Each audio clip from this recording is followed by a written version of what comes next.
Sizle birlikte Blooming Pay'deyiz. Görmüş olduğunuzda son bir mask kalıbdı. Ve ben nasıl baktı Brawl şey oynayıram. Çünkü Brawl şey çok santı oyun modudur. Attığı satopu bol değil. Ona göre de buradan böyle oynamayı tercih edeceğim.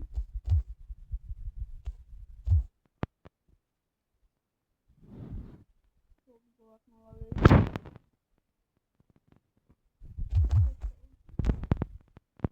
Onu özlemedim.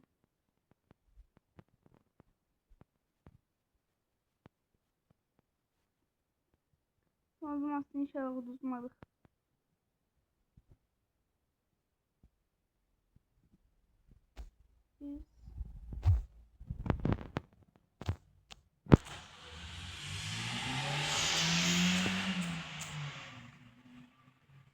Evet. Adamlar çok tutuldu.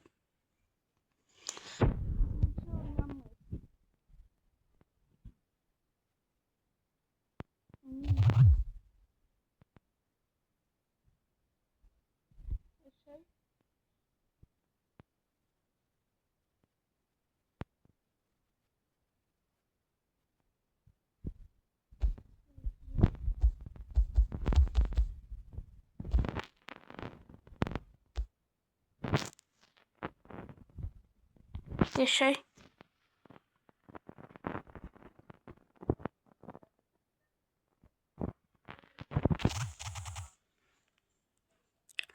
Yaşay dostlar. Konuş anlatacağız. Yaşay.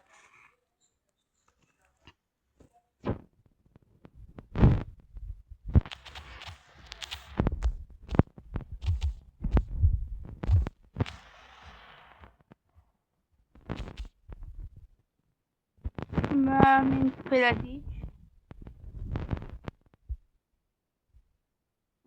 Ya. 8 kalan sayısından Minçik Peladik. Burada adlı ünvanı var.